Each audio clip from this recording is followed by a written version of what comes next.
Hello, I'm Jessica Lohmann from Ethical Brand Marketing, and today I have a special guest. Her name is Lavinia Muth, and she's the CR manager, the Corporate Responsibility Manager of Armedangels, a sustainable fashion brand headquartered in Cologne, Germany. And yeah, we met on April 18th during the Sustainability Days, the Cologne Business School organized that, and she came in and put on a wonderful presentation, and then I asked her if she would come and interview with me to tell us a little bit about Armedangels and about her job position and what she does as a CR manager. So thank you, Lavinia, for coming and taking the time. I really, really appreciate it. And yeah, I'll just start asking you a few questions, and just, if you have any questions or comments, yes, please let me know. Yeah. Okay. Yeah. Can you please tell us a little bit about Armedangels, maybe a brief history? All right. So Armedangels is an eco and fair fashion brand headquartered in Cologne, as you said before. And the company now exists since 11 years, and it was founded by two students in their mid-20s, and those two guys, Martin Höfler and Anton Jorina, actually didn't have any textile background. They studied business administration, and they were and are two young entrepreneurs. This is, I think, the right language we use today. And they had a very specific vision and mission because they wanted to establish a social business. So they started with a project called Cherry Tea, like tea from t-shirt and not the tea, you drink. And they started with a collection of 2 shirts made of organic fair trade cotton. And I think 50% of the sales went into social projects. And they were so lucky and so innovative with this idea, like the idea and the vision like more or less exploded. And in the first 2 years, they won several, entrepreneurial green awards and stuff like that. And this is how they actually started the real company. And after 1.5 years, they renamed it into Armedangels, meaning, well, it doesn't have a Christian background, but it's more that we are all angels, and we are equipped and armed like with the right instruments to maybe able to change the textile industry. And that was also one thing the two guys, of course, didn't have in mind. It's not like that they had made like an analysis of the textile industry and the negativity. So they actually started, and after 1 year they realized what a shitty and dirty industry, not only in terms of ecological aspect, but also the social aspects in the supply chain were. And and from that point on, they started to implement, let's put it like management systematics to implement certain sustainability aspects in the whole vision and mission and philosophy of the company.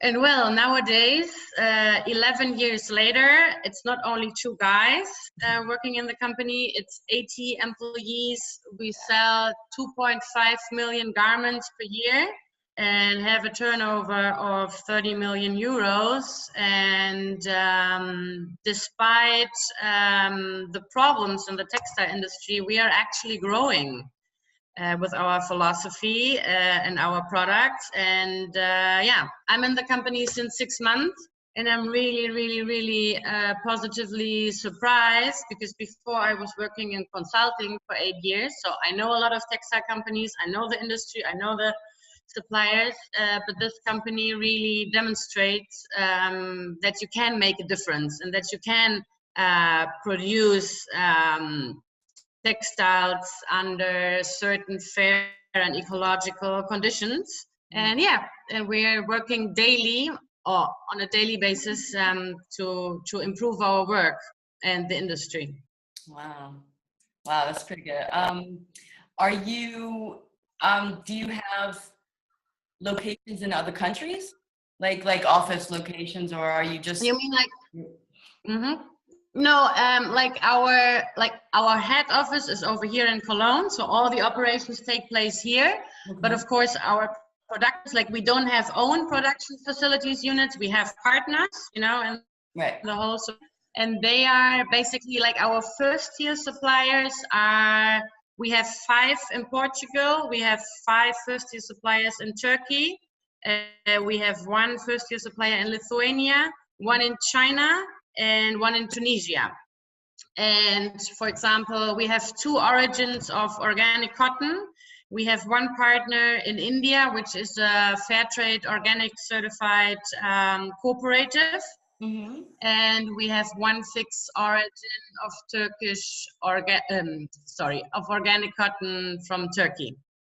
And basically our supply chains are structured in that way that we source the raw material already in a lint quality, like not the raw cotton. And actually right now we are looking for a partner in India itself, a spinning unit, because right now it's still, you know, the lint cotton from India goes to Turkey or goes to Portugal into our supply chains.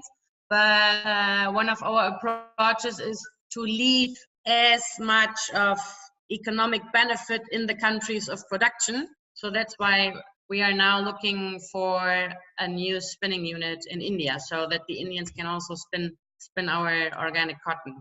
Okay. And we make our supply chain, you know, a little more fixed and structured, you know. Mm-hmm. Okay. Is there anything in particular you're looking for that you want to tell us about, just in case there's somebody that says, hey, I know somebody in India? Yeah. No, actually, like we already, well, of course, we have quite strict and ambitious requirements. I bet. For example, the spinning unit we are looking for, you know, it should be fair trade certified, should be GOTS, this organic textile standard certified, and of course, certain countries of production, certain risks, right? In terms of labor rights, in terms of ecology, and it's not always that easy, but for example, we do not have the approach that we want to have our production in Europe, because in our opinion, this doesn't really make a change. So even in Europe, we have certain labor rights violations, and even, you know, the minimum wages, if you have a look at Eastern Europe, it's also not so good. So from our opinion, and also like from my special expertise and experience, there are very good companies and production units all over the world nowadays. So it really depends on the individual company.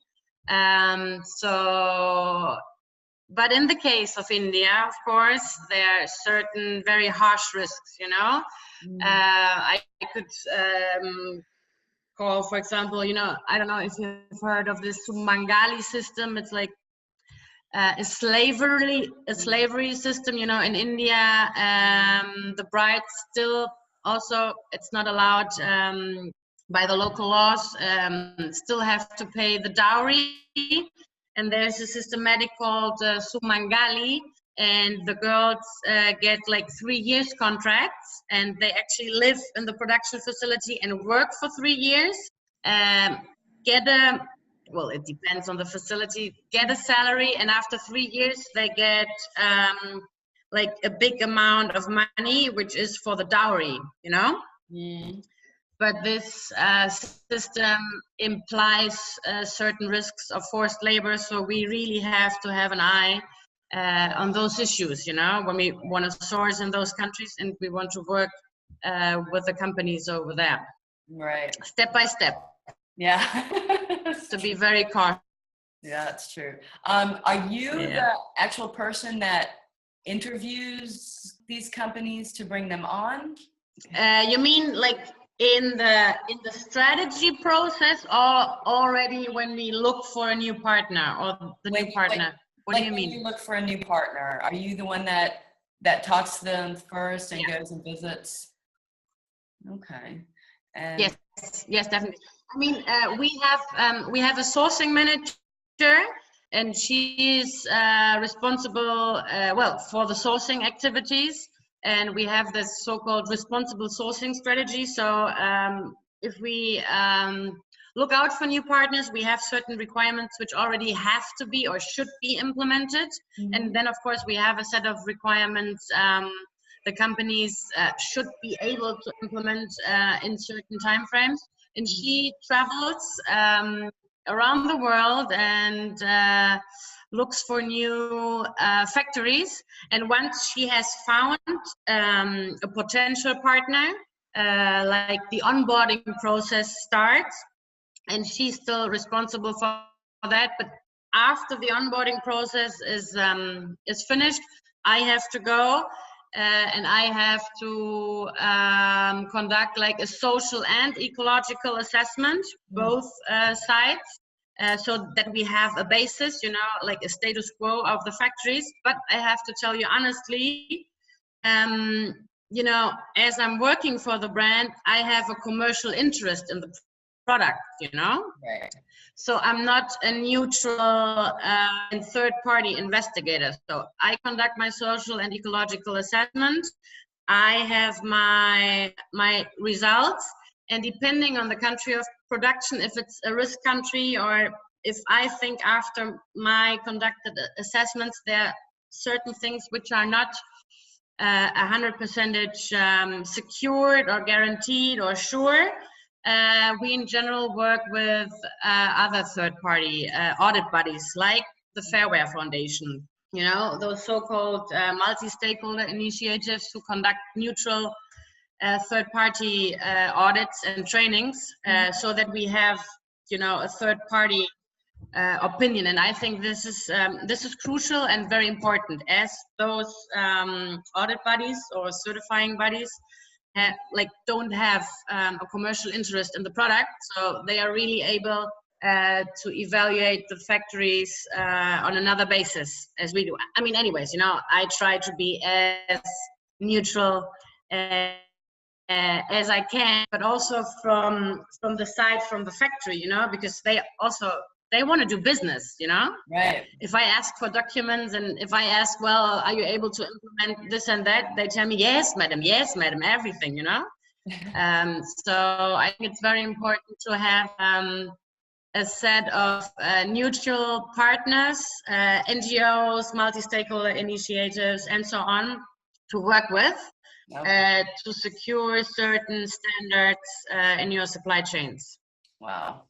It's so complicated. It just sounds like, just, you know, because there's so many steps in the supply chain. No, it's not complicated. Yes. It's not, like I always say, it's not complicated, but it's complex. Okay. It's super complex. Yeah. But of course, I also say it's not complicated because it's my job, you know. I have to make sure that everything goes well. But yes, it's very complex. But there are solutions, and you can really make a difference, and you can try to improve and try to make it right. And I think we are on a pretty good way to implement it. It really sounds like you guys are looking at every aspect of sustainability. Yeah, and like sometimes it's also, you know, we want to know everything, and we ask so many questions, and you know, and after every travel, every business trip, you know, you get more insights, you get more aware of the problems, but you also get more aware of the maybe solutions, you know. Yeah. But yes, sometimes I receive information because we ask a lot of questions. We really go deep into the subject. Sometimes it's like, wow, like if I wouldn't have had this information, we would have done it in another way. But now it's even more complex, not complicated. Yes. Yeah, but more But I think sustainable. that's our, yes, but that's our responsibility, you know? We Right. talk about responsibility, so we really have to take our responsibility. And once you know something, you are part of it. Exactly. It may be a problem, but it also may be a solution. So yeah, yeah. I mean, I love the transparency part of it. And the same like as in the consumers side, you know, so people are starting to become aware of like how leather is made. You know, we even talked about the piece silk. You know, that's not yeah, exactly, you know, 100% either, ethical either. So, you know, the more I become aware, the you know, then I completely ban it. I don't, you know, as soon as I heard about leather, you know, years ago, I was like, okay, that's it. I'm not buying leather anymore. yeah. And, you know, I went from being a pesha vegetarian to becoming a vegetarian to becoming a vegan, because it was just these things that I just kept on learning about. I'm like, oh, I can't support this. So, you know, that there are a lot of companies out there who still do this, but they're starting to listen, because the consumers are becoming aware and demanding it. They have to. Exactly. And you guys, Yeah, I that's right. consider you guys, I mean, 11 years, that's a long time. And I mean, I know they didn't start out with you know, a CR manager. That wasn't even an existing position back then, right?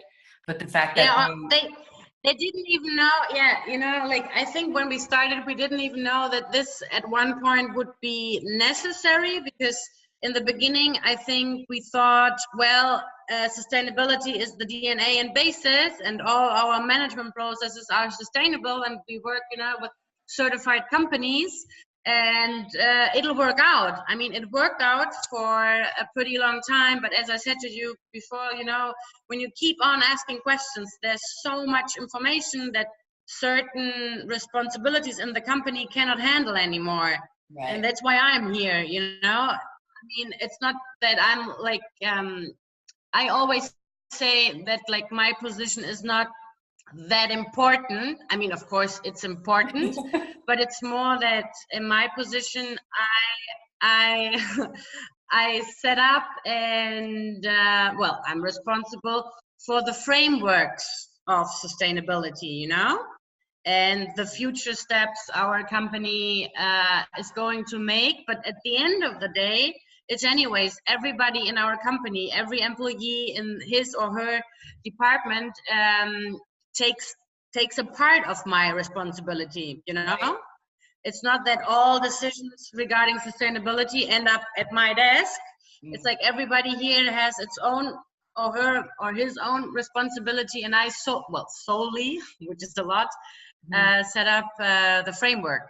Yeah. Which is very dynamic, you know, because you know what today is supposed, you know, to be defined as sustainable or green or ethical, tomorrow is already not, you know, because there are new systematics, there are new products, there are new insights. So it's a very dynamic issue, and you actually, like the CR or sustainability strategy, you have to check, revise, and verify it on a constant basis. It's not that you like setting up, I don't know, a financial strategy. You know, it works for 2 years. You know, of course, you have to check and verify if, you know, plan, and if you get there. But in terms of sustainability, you have to revise it constantly.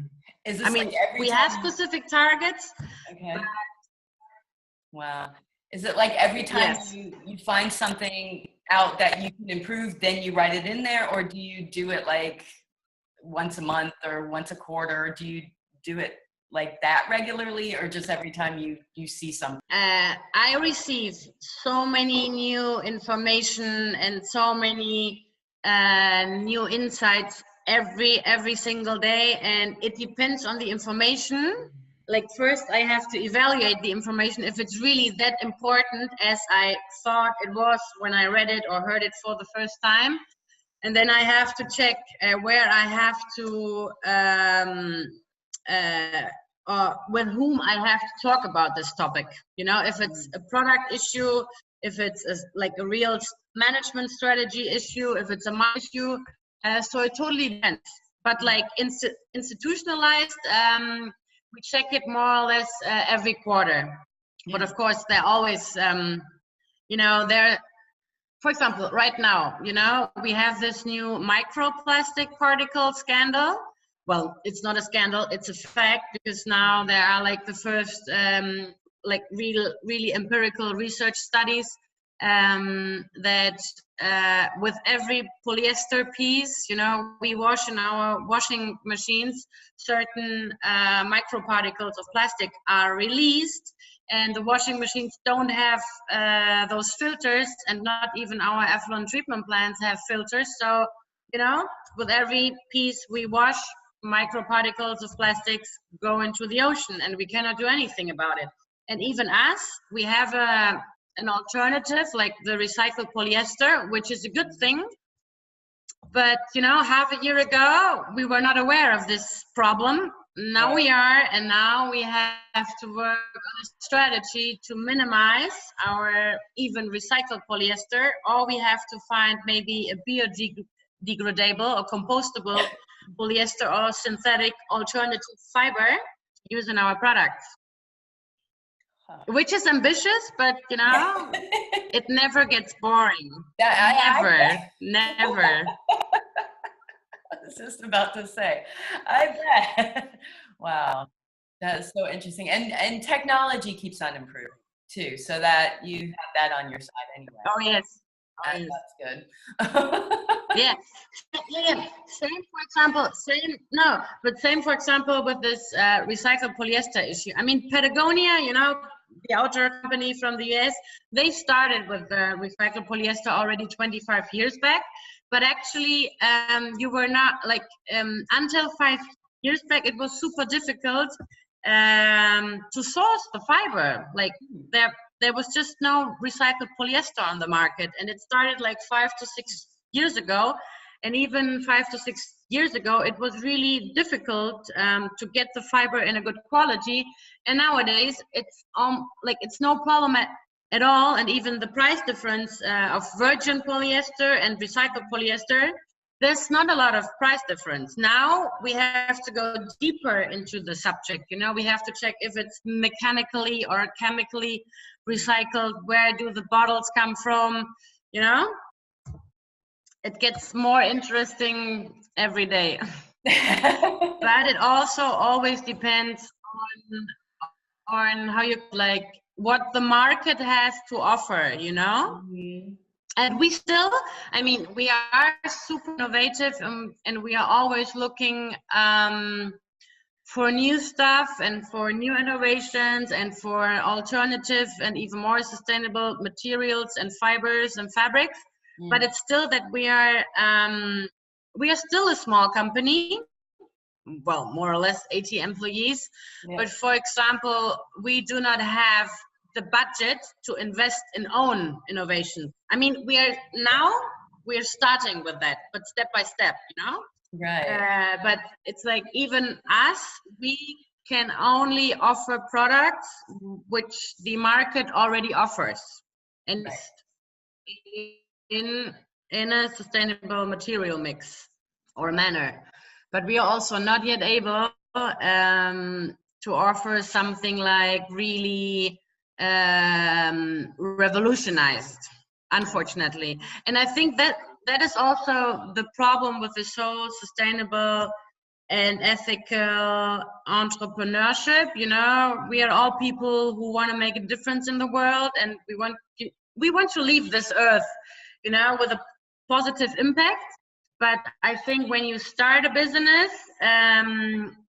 it's really difficult to define your product and then to market it in a way that it is something new. Because when you start small, well, the amounts, the volumes you're able to buy, the prices are higher. So unfortunately, regarding this topic, you know, well, we live in a capitalist market, you know, Right. and it's like when you grow and you have certain financial guarantees, you will be able to be more innovative, but it's very hard and difficult to be super innovative from the beginning, I would say.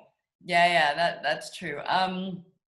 Do you have any like inspiring words for companies just starting out in this field, in this industry?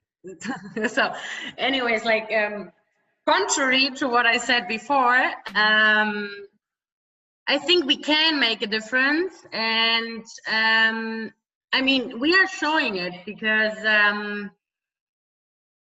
you have to want to know it. You know, you really have to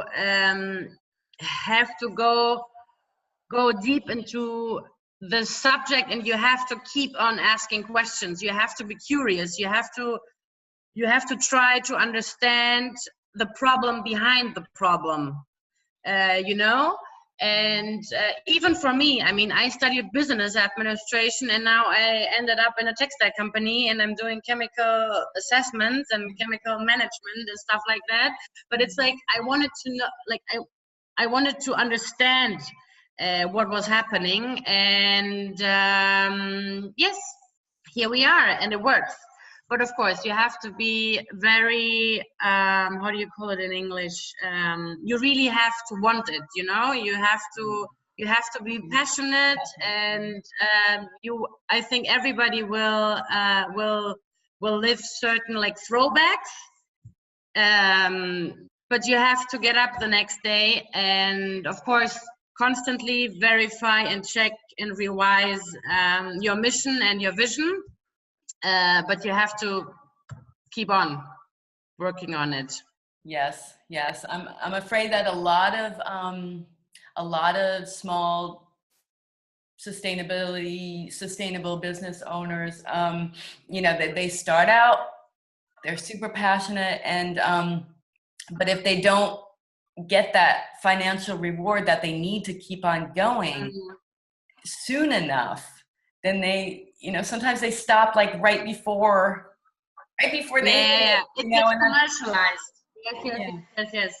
Yeah. I think most startups do it, especially, you know, when we talk about fashion, you know, and textiles. And it's also, even for me, you know, I get up every morning and, you know, I check with myself and I ask myself, okay, is this really what you want to do? Because we still talk about textiles, you know, and I mean, it's organic cotton, but we still produce textiles. And actually, I don't even know if this is really necessary, you know, if we should think about other concepts, you know, sharing economy whatsoever. And it's still a very dirty industry, even when we talk about the sustainable material mixes, about certain ecological standards. But we still have too many textiles, and like too many textiles produced in the world. And of course, I mean, I could work for another company, maybe an NGO, you know, I don't know, who works in, you know, empowerment of women and women's rights. And I think there you have another and more specific and direct impact on changing the world. But I'm very comfortable and very happy to be here at Armedangels. Of course, also because of my colleagues, because we all have the same mission and we work on this mission and vision every day. And I see and feel that we improve every single day. And that's a good thing.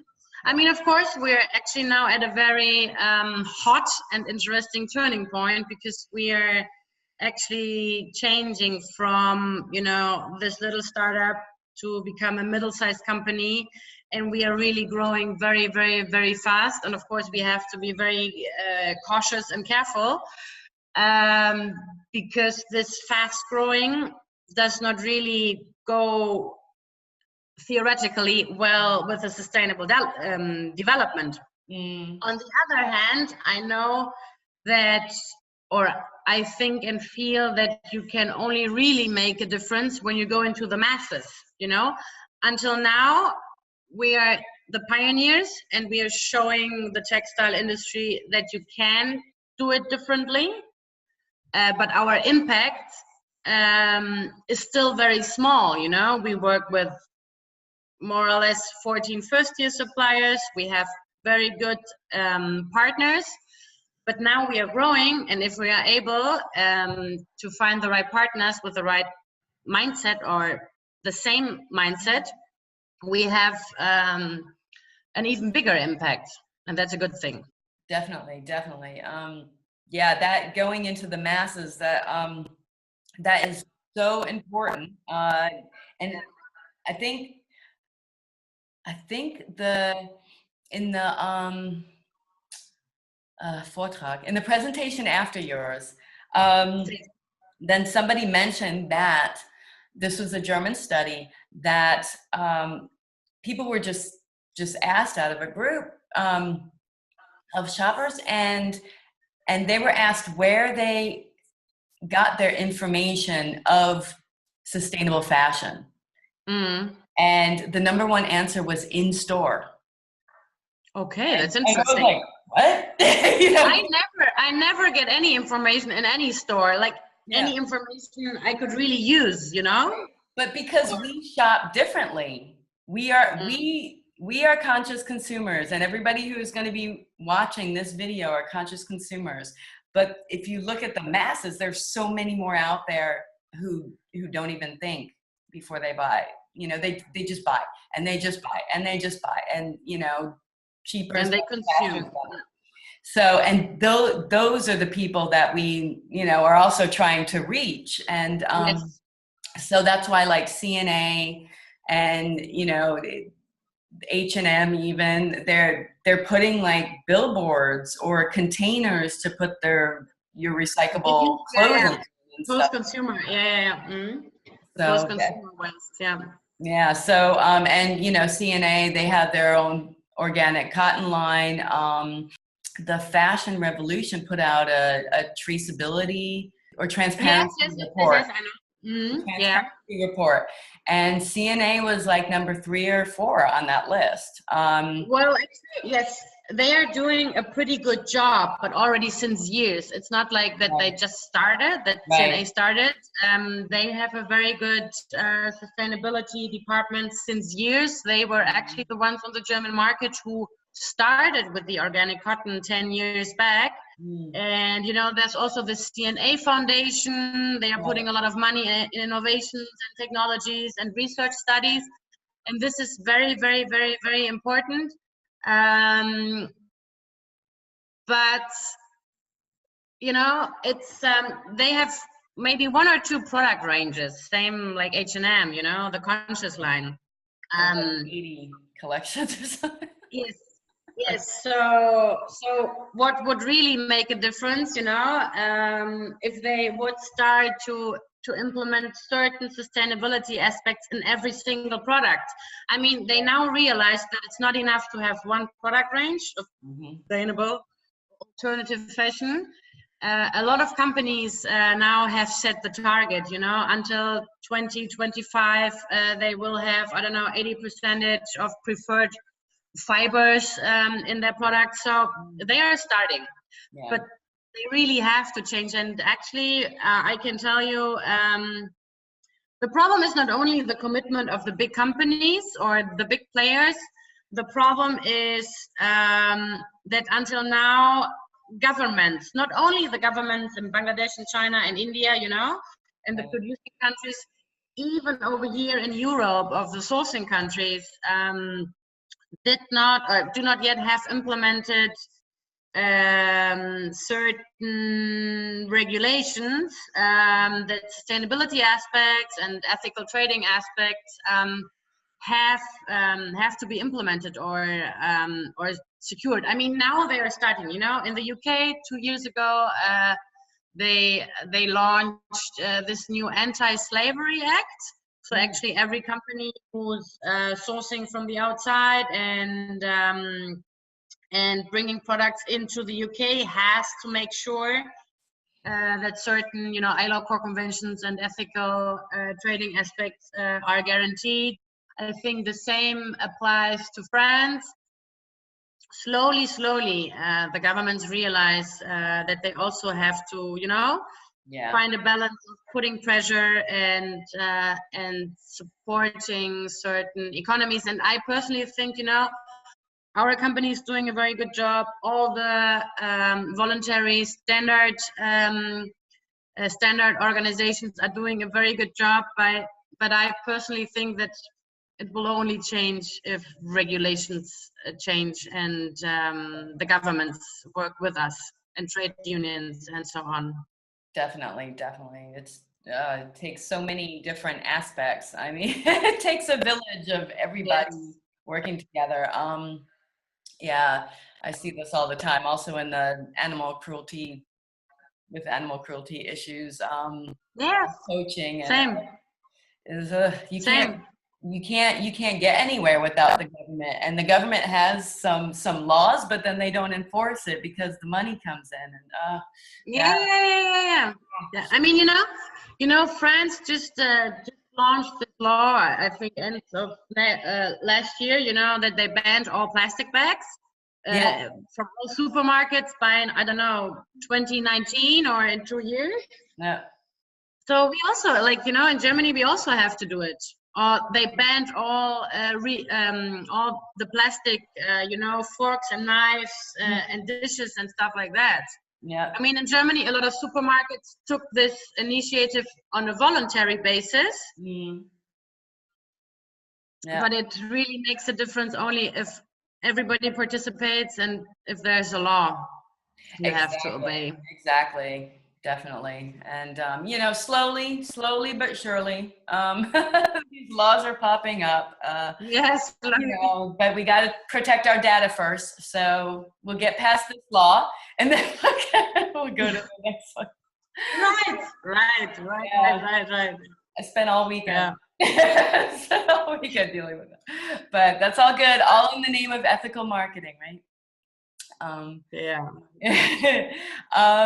Let me see if I have any other questions, because we basically, I do want to know, how often do you visit your production facilities? Mm-hmm. So I visit them at least twice a year. The first tier suppliers, our direct contracting partners, like the cut, make, trim stages. I visit them twice a year, first of all, to recheck certain social and ecological requirements at site, and also for the pricing. We have this open costing implemented, where we have a transparent basis of calculating the product costs. And one part is defining the labor minute costs, which is, my responsibility. And then I travel at least once a year to our organic origins of the cotton in Turkey and in India. In India, it's a cooperative which works with small-scale farmers. So I travel to, it's they have now they have 1,500 small-scale farmer families in the cooperative. So I cannot visit all of them, but we have, some. And in Turkey, for example, it's a big company. In Turkey, the organic cotton comes from a big company. It's a monoculture. You call it like that in English, right? Monoculture, yeah. Yes. It's a different issue. And in India, it's small-scale farmers and, intercropping. And for example, the end consumer would think, oh, small-scale farming and intercropping, this sounds much more ecological and sustainable, right? Yeah. But if you ask the right questions and really check certain parameters, you may receive different results. I mean, for now, it's good in India with the small-scale farmers. But for example, in India, we have the big problem with irrigation with water, even for organic cotton. Okay. And also the yields are not so good. So cotton is a really difficult plant. And in comparison to that, in Turkey, you have this monoculture, you have GMO-free seeds, and the yields are much higher. Irrigation happens in an organized way and in a sustainable way. So at the end of the day, the monoculture organic cotton is actually better for the soil, has better yields. Mm. And yeah, at the end of the day, it's more sustainable. I would say, Yeah. I would say like that. Well, then I travel at least once a year to Argentina, Patagonia, because that's where we get our sheep wool from. Right. And now I have to go in August to participate and not assist, but I have to check the shearing process. Right. In terms of animal welfare, because our partner in Argentina is right now implementing the responsible wool standard. Okay. And yeah. And besides of that, we also go deeper in the chain. We always try to visit second, third, and fourth, depending on the product or the supply chain, fourth tier suppliers. So I do travel. I try to travel once a year to all the wet processing stages, dyeing, printing, washing, and so on. So we try to have a look at everything. But actually right now, as I said to you before, we have 14 first-tier suppliers, and we have 100% traceability and transparency in our supply chain. But I have a list, a big Excel list with now about 148 suppliers listed. Wow. Who participate in our supply chains. And of course, it's not possible to visit all of them. I mean, yeah. I collect data from them regularly, on wages, certain standards, but I cannot visit all of them. No, clone yourself. And we have very small and very well-structured supply chains. So 148 suppliers with 14 first-tier suppliers is not a lot. Okay. So you may imagine what an H&M and a C&A, how many suppliers they are supposed to have listed.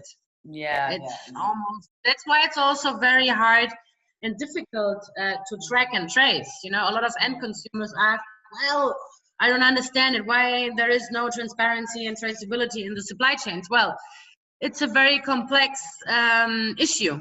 Right. And if you have fast-changing collections, to really keep track, it's very difficult. Yeah. We can do it because we are still small. Right. We will keep on doing it also when we grow, but for us, it's much easier because we started with it. Right. From the basics, exactly. from day one. But now, I don't know, if an Inditex wants to have 100% traceability in their supply chains, it's a lot of work. It's not that easy. Yeah. And your customers are used to that, used to, yes. You have 4 collections a year? Yes. Two main collections and 2 side collections, yeah. Okay. Yeah. And so, your customers are used to that. They're used to your traceability standards, and but the typical H&M customer would be like, hey, what, where's the new stuff? I was just here last week. This stuff was here last week. Where's the new stuff? Right. Yeah. Right. But it's all changing slowly but surely. I mean, if the masses are actually, if the seed has been planted and they start to understand what slow fashion is, what, the exploitation of the workers mean, and, the awareness is spreading. So, the more they ask, hey, who made my clothes, then the more the brands and the stores are going to have to answer. So yes, and they have to move. They have to move. Yeah. But of course, it's a complex issue, and I think it's even it's easier to start, from the bottom with a new idea and to Yeah. set up, you know, a sustainable business than like having, you know, a big corporation and trying to implement sustainability from above. Right. That's almost impossible. Yeah. Yeah. It's really hard. So I know that the big companies are trying, Yeah. and in some ways they are doing a good job, but we have, well, I don't know if we have to give them more time, because it's difficult. Yeah. Yeah. It's difficult. Yeah. But Yeah. that's also, you know, as a motivation for people, you know, I don't know, who want to start a sustainable business. Actually, you know, when you start from the bottom, you can really make a difference, instead of, you know, already having a company and trying to, you know, from today to tomorrow to do everything ethically. No, Right. it's groundwork, you know, it has to be the basis, and it has to be, you know, integrated in every systematic. Definitely. That's the only way it works. Yeah. Works well anyway. That's true. Yeah. That is that's so true and very inspiring. So that's at least there, you know, I hope so. I hope like, so. sounds like less work in that sense. Although it's still Yes, different. Right? Definitely different. Yeah. Because it's just clear, you know. Yeah. You know, other companies have to define really specific targets, and have to knock on doors of CEOs, and you know, if you start from the bottom with a clear vision and mission, it's just your strategy. That's You right. keep on working on that That's and true. improving day by day. Yeah. Yep. And you know, I hope the small ones will also be able to then hire a CR manager, you know, as well as, you know, a marketing manager, because Yes. that's my specialty. So I encourage them to definitely, you know, Oh my gosh, yes, make sure communication is the key. yeah, I mean, marketing is especially very important. And this whole sustainability thing, like sometimes, you know, I'm not very fond of marketing, you know, because I'm the field worker, you know, I work in the background. But sometimes, because my colleagues from the marketing department always ask me, okay, what data do we have? What data we can publish? And I'm always like, okay, we have this and this and that data, but I don't know what information the end consumer can actually digest. right. You know, sometimes I see those ecological product footprints. You know, by buying this product, you saved, I don't know, 4,000 liters of water or whatever. But even and I'm a professional in this field, sometimes don't understand the data or the numbers. Right, Because exactly. I'm like, okay, I saved 4,000 liters, but like, how much liters are normally used in the process? You know, Yeah, what does that mean?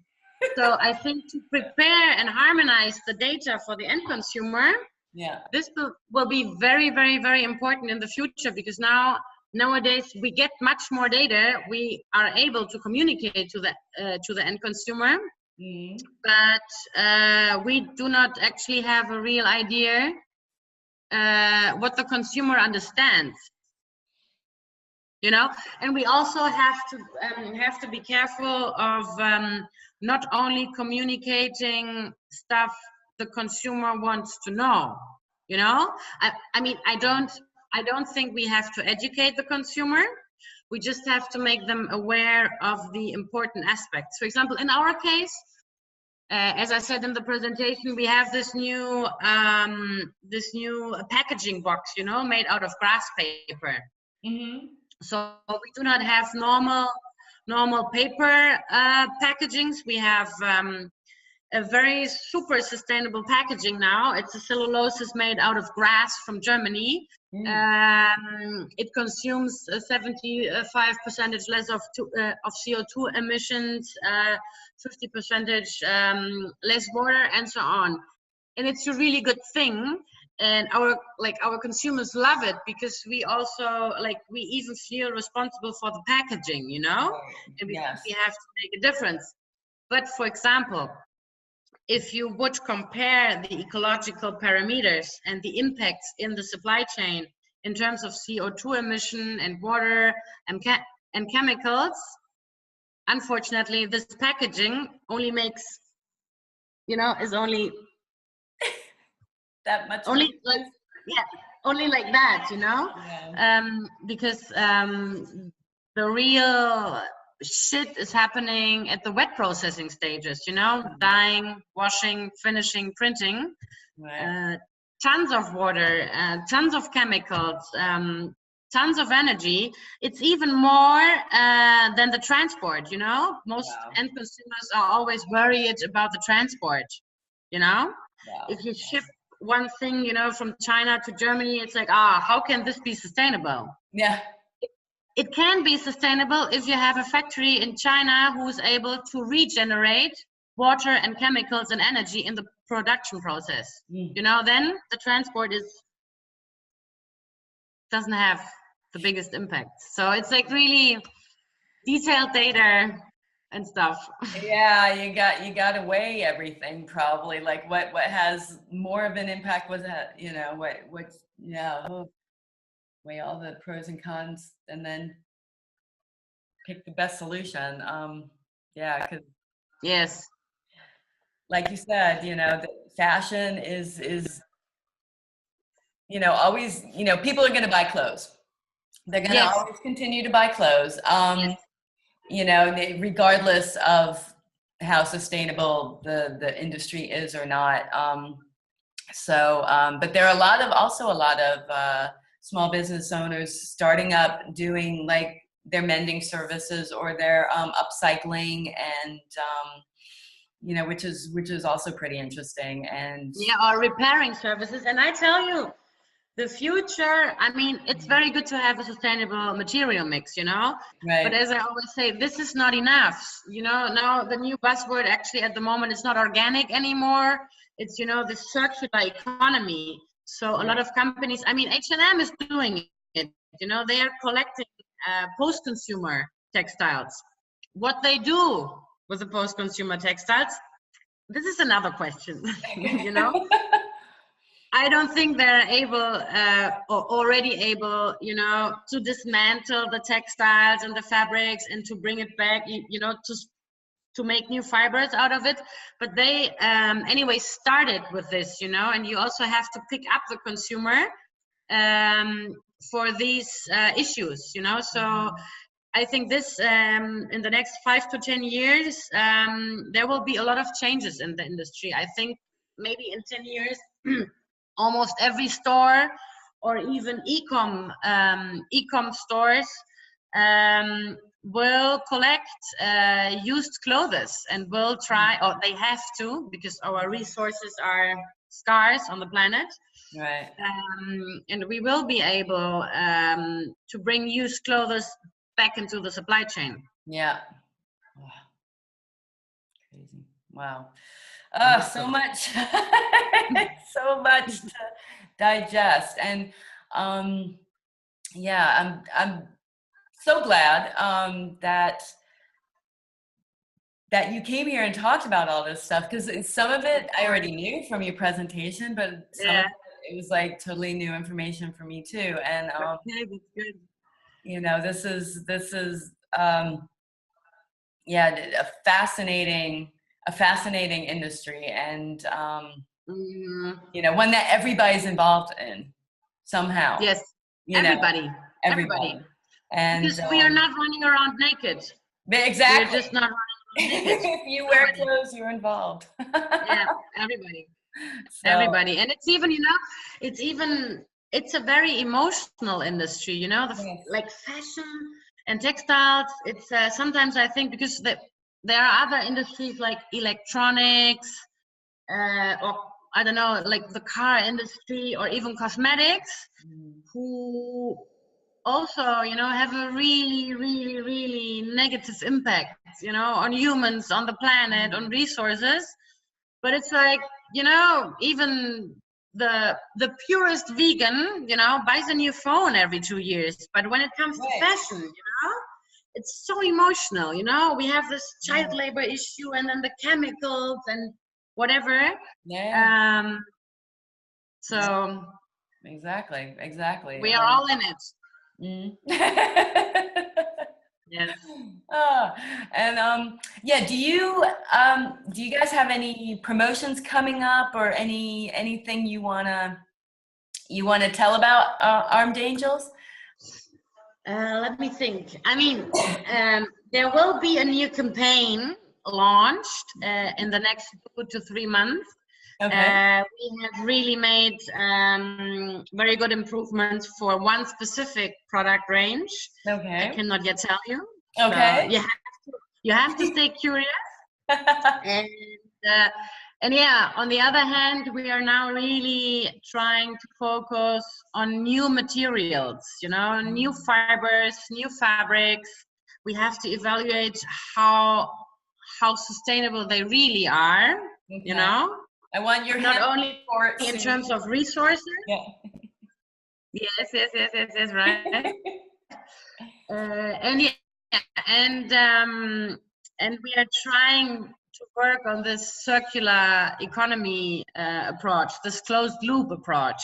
Right. But even for us, as we are still small, it's a very big step and super difficult to implement, because there are so many aspects, you know. Right.